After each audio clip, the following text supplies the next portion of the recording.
नमस्कार, capital TV Bihar देख रहे हैं आप। मैं हूं आपके साथ हर्ष भारद्वाज। तेज प्रताप यादव का मामला बिहार में इस वक्त छाया हुआ है, लेकिन तेजस्वी यादव से जब इस पर सवाल पूछा जाता है तो तेजस्वी यादव खामोश हो जाते हैं। लेकिन तेजस्वी यादव इस बार खामोश नहीं रहे। तेजस्वी यादव की तरफ से इस बार तेज प्रताप यादव के मामले पर बोला गया है। जब तेजस्वी से पूछा गया कि तेज प्रताप यादव को लेकर आप खामोशी क्यों साध लेते हैं, तो उन्होंने कहा कि तेज प्रताप यादव का जो मामला है उस पर तेज प्रताप यादव ही बोलेंगे। और इतना ही नहीं, उन्होंने तो प्रधानमंत्री नरेंद्र मोदी पर कटाक्ष कर दिया और कहा कि प्रधानमंत्री नरेंद्र मोदी क्यों अपनी पत्नी से अलग रहते हैं, तो आखिर तेज प्रताप यादव पर क्यों बवाल मचा हुआ है। दरअसल तेज प्रताप यादव पर तेजस्वी यादव ने खामोशी क्यों साध रखी है, ये हम आपको बताएंगे। साथ ही साथ ये बताएंगे कि प्रधानमंत्री नरेंद्र मोदी पर कटाक्ष करने की जरूरत तेजस्वी यादव को क्यों पड़ी और आगे आने वाले समय में तेज प्रताप यादव का मुद्दा कितना बड़ा नुकसान आरजेडी को पहुंचा सकता है। तो एक एक करके इन सवालों का आपको जवाब देते हैं। सबसे पहले आपको बताते हैं कि तेजस्वी यादव ने पूरा क्या कहा, विस्तार से इसे समझिए, क्योंकि तेजस्वी यादव की जो बातें हम आपको बताएंगे उसमें कहीं ना कहीं लगेगा कि तेजस्वी यादव किस तरीके से अपने आप को तेज प्रताप यादव में बचाने की कोशिश कर रहे हैं, और साथ ही साथ आपको यह भी लगेगा कि आरजेडी के भविष्य को बचाने की कोशिश कहीं ना कहीं तेजस्वी यादव करते हुए नजर आ रहे हैं। दरअसल तेजस्वी यादव की तरफ से एक पॉडकास्ट में इन सारे सवालों का जवाब दिया जा रहा था।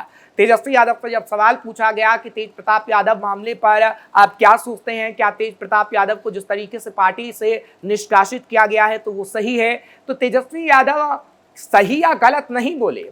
तेजस्वी यादव बोले कि पार्टी के अंदर राष्ट्रीय अध्यक्ष का जो भी फैसला होगा वो सभी को मानना होगा। यानी तेजस्वी यादव की तरफ से इस सवाल पर बचा जा रहा था कि वो तेजस्वी यादव को लेकर क्या बोलें कि पार्टी ने जो फैसला लिया है वो सही है या फिर गलत है। क्योंकि तेजस्वी यादव के लिए अगर वो कुछ भी बोलेंगे तो तेजस्वी यादव को ही नुकसान हो सकता है। एक तो वो खेमा जो तेजस्वी यादव का है वो तो खुश हो जाएगा, लेकिन दूसरा खेमा जो तेज प्रताप यादव का है वो नाराज हो जाएगा और उनके भाई खुद तेजस्वी यादव से नाराज हो सकते हैं, और ये नाराजगी तेजस्वी यादव मोल लेना नहीं चाहते हैं। पहली बात तो ये। अब दूसरी बात का जिक्र करते हैं जो तेजस्वी यादव की तरफ से की गई। तेजस्वी यादव से जब दूसरा सवाल ये पूछा गया कि क्या तेज प्रताप यादव का मामला आरजेडी को नुकसान पहुंचाएगा, तो इस सवाल का जवाब कुछ इस तरह से उन्होंने दिया। उनकी तरफ से कहा गया कि आरजेडी को कोई नुकसान नहीं होगा और आरजेडी को जनता पसंद करती है, और इस वक्त आगे आने वाले समय में जब 2025 का समय आ गया है, नवंबर में चुनाव होने हैं, तो एक बार फिर से आरजेडी की सरकार बनने जा रही है। लेकिन क्या वाकई ऐसा होगा? ये कॉन्फिडेंस में बोल रहे हैं तेजस्वी यादव या उनका ओवर कॉन्फिडेंस झलक रहा है? तो इस सवाल का जवाब है कि ओवर कॉन्फिडेंस में तेजस्वी यादव इन बातों को बोल रहे हैं। तेज प्रताप यादव का मामला कहीं ना कहीं आरजेडी को नुकसान पहुंचा रहा है। तेज प्रताप यादव के मामले पर जिस तरीके से विपक्षी पार्टियां सवाल खड़े कर रही हैं, और जो मामला अभी पटना हाईकोर्ट के अंदर भी चला और ऐश्वर्य के वकील ने कहा कि लालू यादव और तेज प्रताप यादव की तरफ से प्रताड़ित किया गया ऐश्वर्य को, अब इसकी सुनवाई जुलाई में होगी। तभी देखने वाली बात होगी कि क्या फैसला कोर्ट भी लेती है। कोर्ट की तरफ से क्या लालू यादव पर कोई बड़ा एक्शन लिया जाता है या फिर तेज प्रताप यादव पर भी कोई बड़ा एक्शन लिया जाता है। क्योंकि ऐश्वर्य के बयान को जिस तरीके से हम समझ रहे थे पिछले दिनों, जब अनुष्का यादव का मामला सामने आया और मीडिया के सामने वो आई, तो उनकी तरफ से बाकायदा ये कहा गया कि उनके खिलाफ कितनी जातियां हुई हैं परिवार के अंदर। ऐसे में ये तेज प्रताप यादव का मामला आरजेडी को बड़ा नुकसान पहुंचा सकता है, और तेजस्वी यादव कहीं ना कहीं जो ये कह रहे हैं कि मामला कुछ भी नहीं है और आरजेडी को नुकसान नहीं पहुंचाएगा, वो इसलिए कह रहे हैं कि कहीं ना कहीं इस मुद्दे से जनता का ध्यान भटक जाए। लेकिन ऐसा नहीं होने वाला है। जनता का ध्यान आकर्षित इस पर बीजेपी कर रही है, जनता का ध्यान इस पर आकर्षित इस वक्त जेडीयू कर रहे हैं, और जनता का ध्यान इस पर आकर्षित खुद तेज प्रताप यादव ही कर रहे हैं।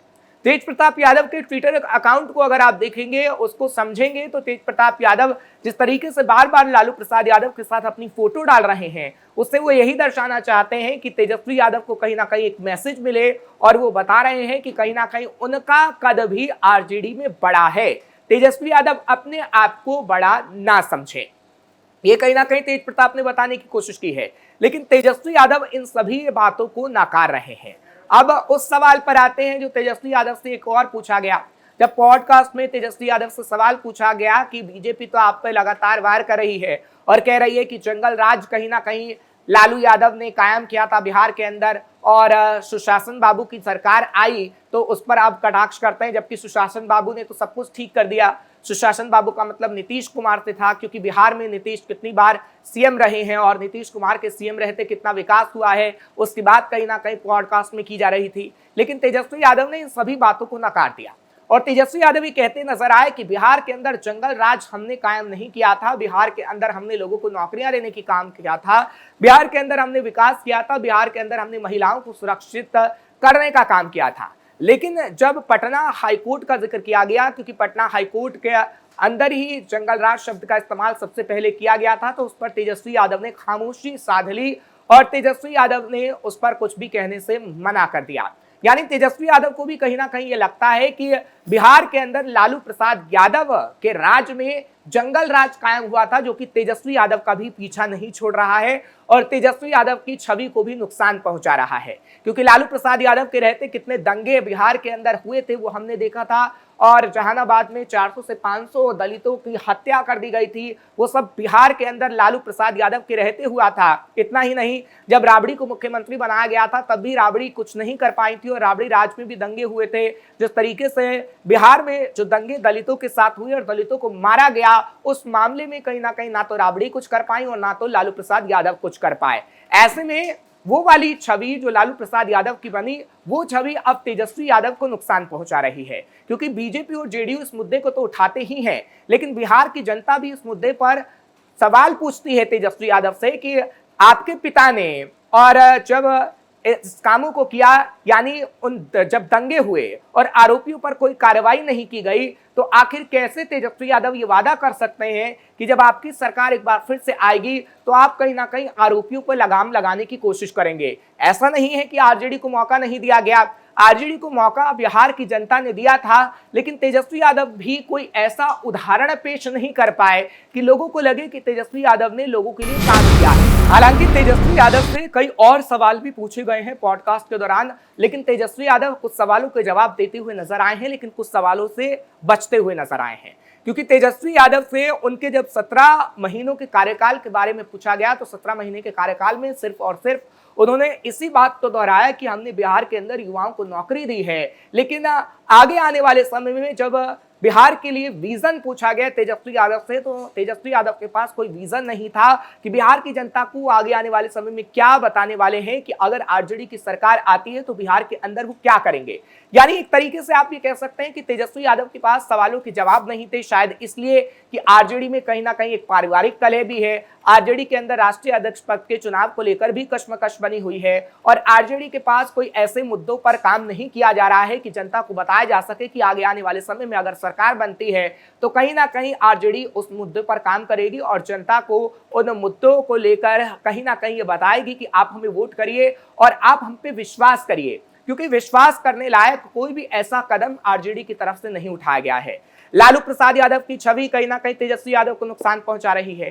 तेज प्रताप यादव का मामला कहीं ना कहीं तेजस्वी यादव को नुकसान पहुंचा रहा है। अब पारिवारिक मामला नुकसान पहुंचा रहा है, पार्टी का मामला नुकसान पहुंचा रहा है, तो आखिर तेजस्वी यादव लोगों को किन बातों को लेकर ये बताएंगे कि आप हमें वोट करिए और आरजेडी आपके लिए काम करेगी। क्योंकि जंगल राज शब्द का इस्तेमाल तो बीजेपी और जेडीयू कर ही रहे हैं और जो पिता की उनकी छवि है, जो जंगल राज की छवि रही है, वो तेजस्वी यादव को नुकसान पहुंचा रही है। और कहीं ना कहीं जनता ये समझ रही है कि लालू प्रसाद यादव के राज में कितना जंगल राज था और कैसे पीड़ित किया गया उन लोगों को जो कहीं ना कहीं विकास चाहते थे, उत्पीड़न हुआ दलित समाज का। लेकिन अब कहीं ना कहीं उन समाज को समझ में आने लगा है कि कौन सी सरकार उनके लिए क्या काम कर रही है और तेजस्वी यादव इस मुद्दे पर पूरी तरीके से फंस गए हैं।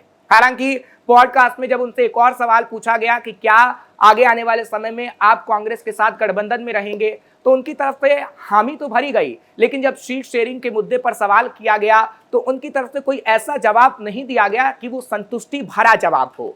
क्योंकि सीट शेयरिंग के मुद्दे पर लगातार आरजेडी काम तो कर रही है, लेकिन कांग्रेस को उतनी सीटें नहीं देना चाहती है जितनी सीट कांग्रेस चाहती है। अब ये कश्मकश जो बनी हुई है, इस कश्मकश का कोई सीधा सा जवाब तेजस्वी यादव देते हुए नजर नहीं आ रहे हैं। क्योंकि अगर तेजस्वी यादव सीधा सा जवाब दे देते तो कहीं ना कहीं कांग्रेस को भी ये लगता कि आरजेडी कितने सीटों पर चुनाव लड़ेगी।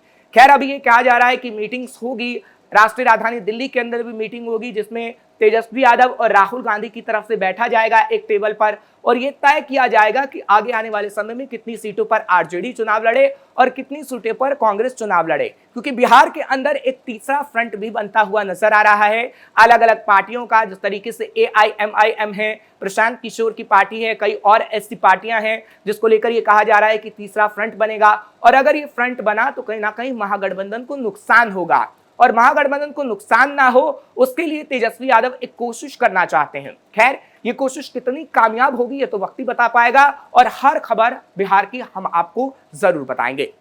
कैमरा पर्सन कुणाल के साथ मैं हर्ष भारद्वाज, कैपिटल टीवी बिहार।